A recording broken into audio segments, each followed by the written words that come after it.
Many thanks for staying tuned. It's still the conversation here on Lagos Television. In 2024, Nigeria faced myriads of security challenges. Some we overcame, some we're still grappling with. At the moment, I'm in the studio this morning. Would like to take a look at some of the security challenges and how, not only as a country, but how our security agencies also tried their best possible to combat some of these issues and probably also prefer a solution going ahead into the new year and a way to tackle some of the challenges that we're yet to overcome. Joining us in the studio now is a security consultant, and also we should be expecting to be joined via Zoom much later on the program by another guest. But in the studio this morning, we have Dr. Olusegun Awe Obe. He is a security consultant. Thank you for being here on the program today. Thank you for having me. Thank you for coming. Thank you. I'm sure that, of course, if we were to ask, one of the biggest security challenges we've dealt with in Nigeria this year will still revolve around the Boko Haram onslaught and, of course, also insurgency and banditry and kidnapping as well. But for you, if you were to sum it up and take a look at 2024 in its totality, what would you regard as the biggest security challenge that we've had to deal with this year? Thank you so very much.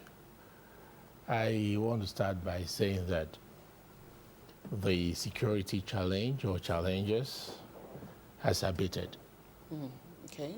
greatly because the present government has done a lot. They've put in a lot to ensure that Nigerians could sleep and close their two eyes. If you compare this present administration with that of former President Buhari, you will agree with me that incidents of kidnapping has gone down. And a lot of insurgency activities has reduced.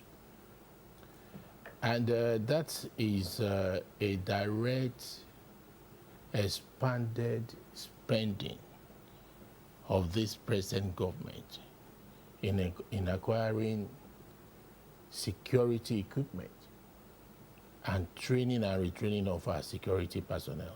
All facets: Nigerian Army, Air Force, Navy, and even paramilitary. They are on top of the game. Okay. I must tell you. Okay, so what did this present administration, what is the administration doing that the previous administration did not do that has made us to witness some significant improvement in our insecurity challenge in the country? And would you say you're also passing a vote of confidence like Mr. President rightly passed yesterday on the security chiefs? Absolutely. Now, if you look at the security structure in terms of command chain. Okay. All right. We would. Dr. Osage, if you'd like to also put your phone on landscape mode so that we can get you. Okay. All right, we have him right now. Let's just quickly bring him on and then we can continue the conversation. Dr. Dixon Omadiale Osage, Managing Director, Breeze Protection Services. Thank you for joining us on the program this morning. Our first question to you here is, what would you consider as the biggest security challenge Nigeria has to face with this year?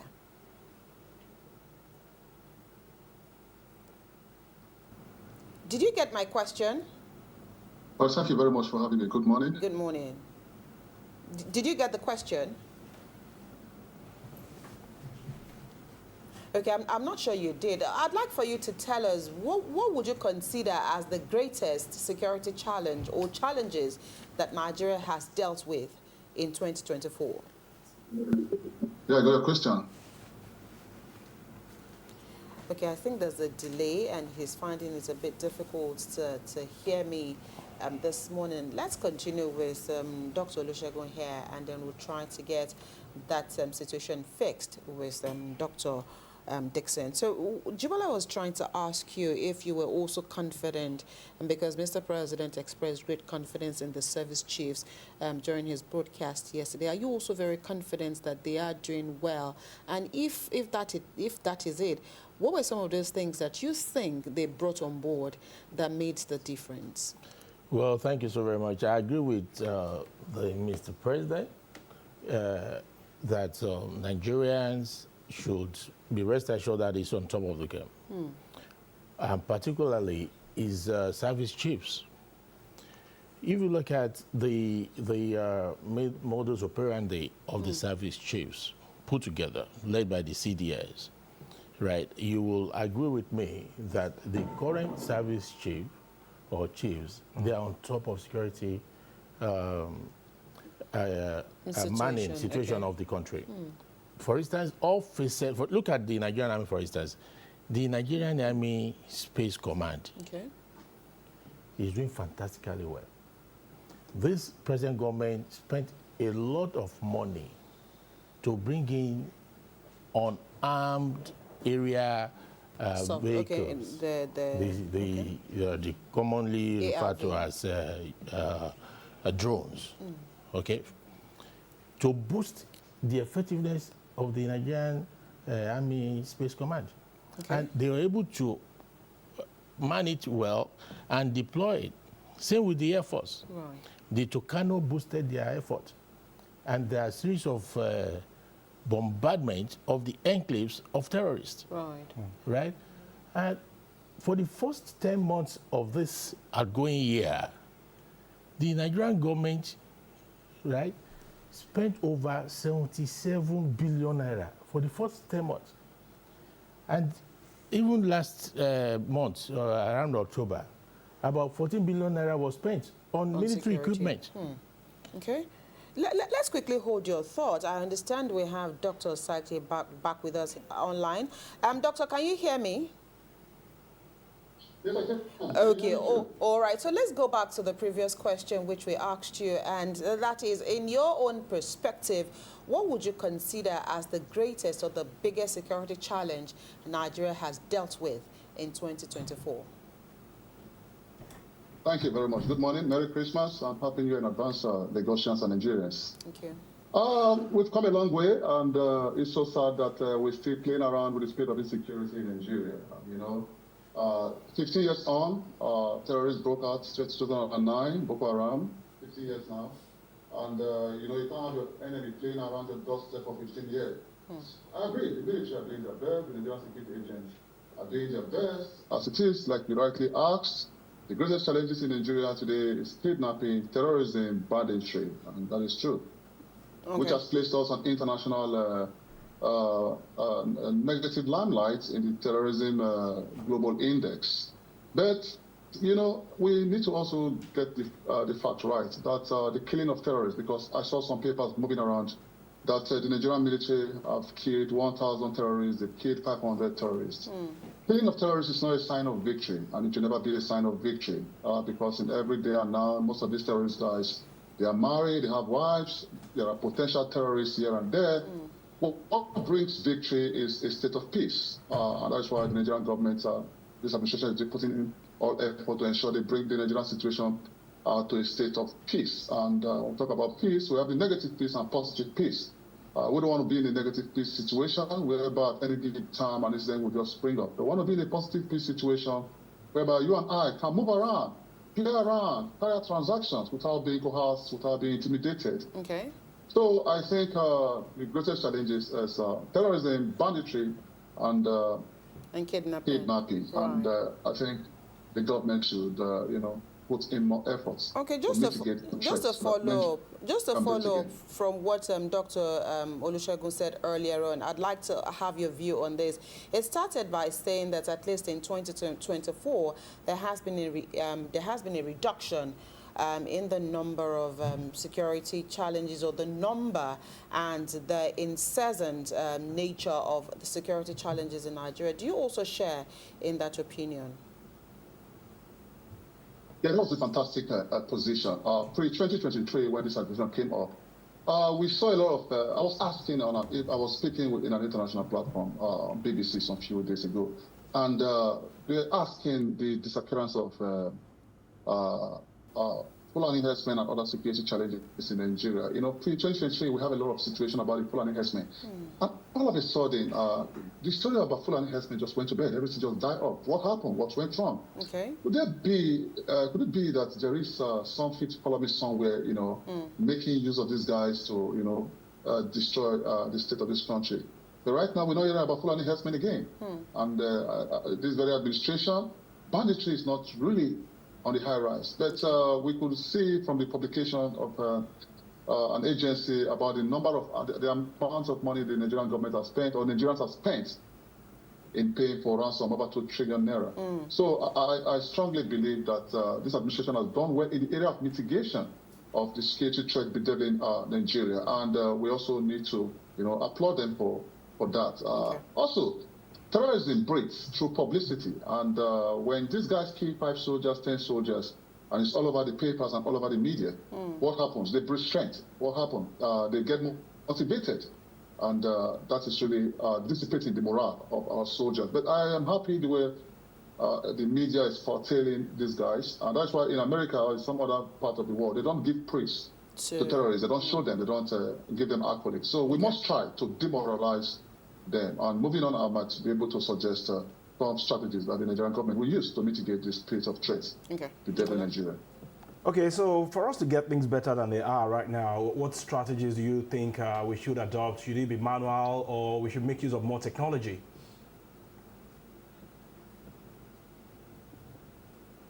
Is that question for him? Yes. Okay. Dr. Sage, did you hear that? Okay, I think maybe Dr. Olusegun Aweobi can take that up pending when he can also hear us again. So, I mean, from what you have both said, you've congratulated the federal government, or you've, you know, commended their efforts. So, going forward, how do we ensure that all of these things are stable? Is it back with us before we come back to you? Okay. Dr. Sage, did you hear my colleague's question to you? I think the network is... yes, the okay, network I'll take the question again. For us to have things better than they are presently, what approach should we adopt? Should it be manual, or we should make use of more technology? Oh, fantastic question. That's a good one. You know, when we talk about security management, it comprises of the people, the procedures, and technology. 3 factors plays a role in security management. People-centric factors, you know, for example, the soldiers, you and I, you know, will play a role.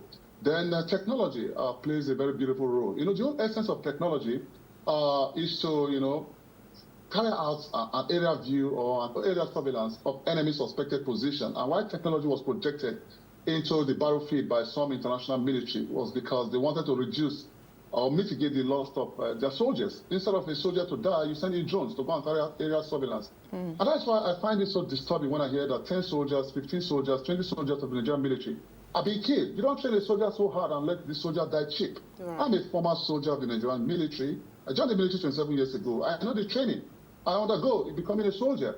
So for you to succeed in any security procedures, there are 3 factors: the people factors, the technology factors, and the processes. These processes govern the people factor and govern the technological factor.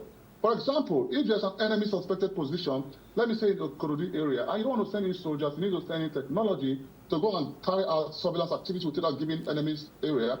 Technology will go there, fetch it, XYZ time, then deliver the information to the base, and then you go to decimate that area. So technology plays a very beautiful role. And sometimes I see some people with CCTV in their homes, and they don't know the purpose of CCTV. You don't have CCTV at home, you just, or in your office, or in your area, or in any environment, and just leave it there. No, CCTV plays 2 factors, plays 2 roles. It contains crime in progress. Then also the second role is for post-mortem analysis. Crime in progress, for example, if someone is passing through your domain and there's an active personnel monitoring that CCTV, you'll be able to send a message to security agent that, hey, there is an intruder, there's crime in progress. That intruder can be captured. Perhaps maybe nobody sees that intruder, you fall back to the CCTV, that's what we call post-mortem analysis, and analyze and check what went wrong with that CCTV. So if the Nigerian government start looking into this process, the people factor, which we've been using for a very long time, then the technological factor is going to really help the military to reduce the loss of their soldiers and officers, the life of their soldiers and officers. Okay. Then the process is putting these 3 factors in place. All right. You succeed in security, trust me. Okay. Do you have anything to add to that before we take another question? Well, absolutely. We incidentally have a digital president. Yeah. Okay. You think so? In Asiwaju Amebola Tinubu. He has invested heavily in the Nigerian Army Space Command. Okay. That is talking about digital warfare. And that's one of the factors that has contributed to this dissemination of terrorists. Okay. And the terrorists are finding it difficult now to operate because there is no hiding place for them. The drones goes to wherever they are hiding, and they are eliminated. Okay. So we give good kudos to the president, to the digital president, that he has done everything possible to ensure that from the command center of the Nigerian Army or Navy or Air Force, they could have a clear area view of what is happening anywhere in the country. Okay, so I agree with him that we are already on course. Right. So we should just ensure that this is sustained. Dr. Dixon, let's quickly go back to an issue which, of course, also this year gained a lot of prominence, although it is also gradually also dying off. But I know that mid-year 2024, issues of unknown gunmen became really rife in southeast Nigeria. That issue, where do you think it is at the moment? And do you think that it's something that, if not handled properly, could also snowball into an issue where security challenges could also be greatly affected? Yeah, that's one thing we need to start looking at, putting people that are strategic into government. I think, I don't want to praise this president. I don't want to say he's doing good or doing bad, but for me, I think he's a strategic president. Very, very strategic. And I told people when they were, mocking and saying, Baba, we know well, some those kind of music. I said, this guy you see, I've been in Lagos for 15 years. I've seen how he operates. I've seen how he managed most of these street urchins. How he managed most of these area boys and ensure that he engage these guys, because it's not all about elimination, killing people, sending them to jail. No, it's all about managing these guys. Okay. Now, what went wrong during the Buhari administration, a former military general, which I think I'm really displeased the way he managed the country in the area of the southeast. I am not from the southeast, so I saw that I saw a video going around where these guys were trying to, go on protest. Protest is fine. When people want to go on protest, there's justifiable protest. You give them time to air out their views because it's a form of feedback to the government. You understand? So the military did not manage that situation very well, just as the way, like what happened in Lekki Toge. The military are not the first resort in any given situation. Right. When you send in the military to go and manage a security situation at a first instance, not giving the Nigerian police an opportunity to try and fail, an opportunity to try and fail so that they can get things right, and you keep on thinking, and you keep on projecting the military, you're going to cause a big mess. So the projection of the military at the incipient stage of the Southeast situation made it get messy. So that's where we are today. So I'm happy this administration, they are managing the situation, and we've really not seen a lot of damages for the last year and this year, even though there are reported incidents. But let's be clear, there is nothing we will do, or the best person you can put in power today will never eliminate crime. We will live with crime till eternity. Thousands of years ago, Cain killed his brother Abel. So today, brothers are still killing brothers, sisters killing brothers. You understand? So the only essence of security is to mitigate it to as low as reasonably, acceptable in a given society. So I would advise that the use of force must be the last resort, and this administration should also adopt that strategy. Do not project the military at any given situation. They will go there and mess things up for you. I'm a soldier, and I know what I'm talking about. Okay. Give the police an opportunity, give the civil defense an opportunity, so that they'll be able to manage that situation. The military should always be the last resort. Okay, I'm sure the two of you will agree with me that the people are strategic to fighting insecurity in the country. What should be the role of Nigerian citizens generally in complementing the effort of the military looking at what happened in some parts of the north, where the people saw members of Lakurawa, I hope I'm correct with that name, and they did not say anything until those people started engaging members of the community in a negative way. What should be the role of citizens in complementing the effort of the military? Okay, can I take that? Go ahead. Either of you can take it. All right. Thank you so very much for that question. First and foremost, I want to disagree with Dr. Dixon on one line. Okay. It was short of giving the present administration pass mark in terms of security management. That you will not want to say he's doing well, I will not want to say he's doing bad. Well. No. Tom bad No, I mean, he's entitled to his opinion. No. Yeah, I'm entitled to my own opinion. Exactly, Yeah, I'm making so- my opinion right, too. Yeah. I mean, so if- He's entitled to his opinion, and I'm right. entitled to my opinion. This is my own opinion too. If the president has done well, as he has identified, Right. if he has been able to put things in check, in fact, when there appear to be a lacuna, in the Nigerian army, when the late Lagbaja was indisposed, the president was able to manage that very, very well. And he shopped for a new chief of army staff that is competent, robust in intelligence to replace Lagbaja. So the lacuna was closed. And where there was lost ground, the new chief of army staff was able to quickly recover and forge ahead. So what I'm saying in effect is that the president has done brilliantly well, and he continues to do. For instance, in the coming year, he has a mark over 900 billion naira, right, for the Nigerian military, all in the name of ensuring that we have a peaceful resolution. And talking about insecurity as a whole, there are 7 kind of threats to human security. That's talking about economic security, food security, health security, environmental security, personal security, community security, and even political security. When you look at all these indices put together, you will agree with me that Nigeria is doing very, very well. Look at political insecurity, for instance. Early this month, in faraway so, there was political upheaval where the president declared emergency martial law. Do we still have that in the country, in Nigeria? No. The Nigerian military are in full support of democracy, and it has survived over the years. Okay, look at community security. Everything is in place. For instance, in Lagos State, when you look around Lagos these days, there are new intakes into the neighborhood watch. Safety call. You understand? They are doing on the job training for them. At every corner, you see the new intakes in their white, attached to the already personnel that are in the service. That's community security that the Lagos State government is on top, for instance. So now when you look at all that together, look at the food security, for instance. On Monday, the president said that he is not going to control prices of food, which is a brilliant concept, that water will find its own level.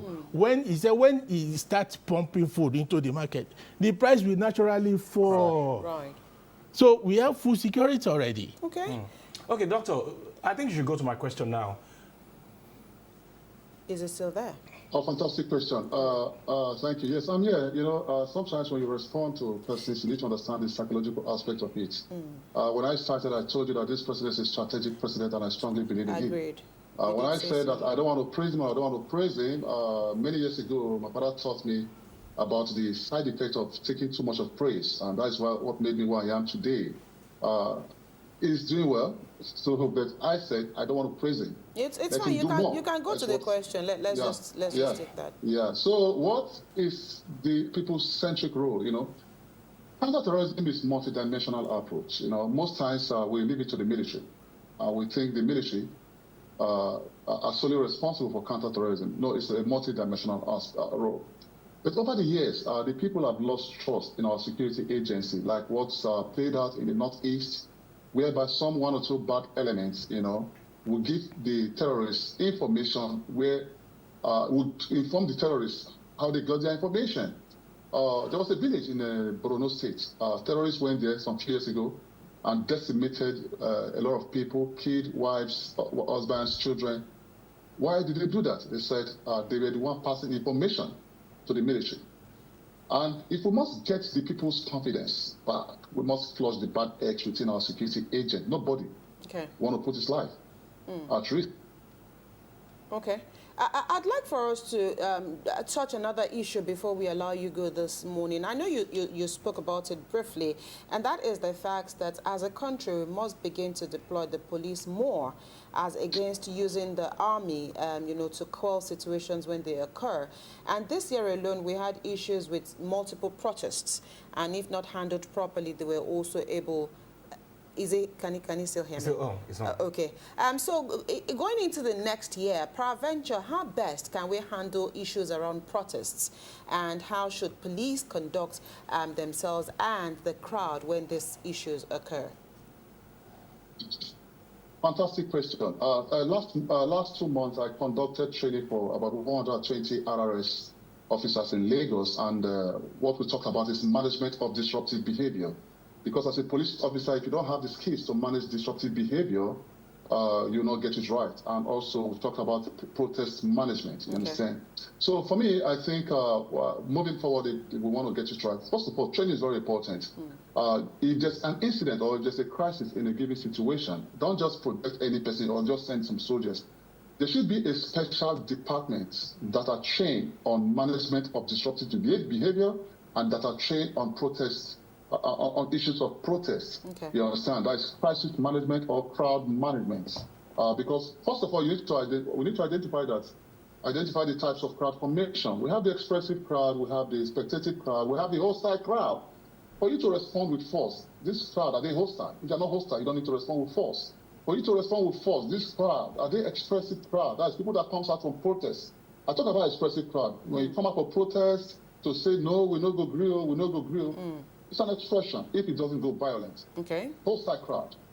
That is when you can project reasonable force to restore that peace. So this was part of the training we did for the RRS 2 months ago. And I will advise the Lagos State government as well, because Lagos State is the hotbed in the country.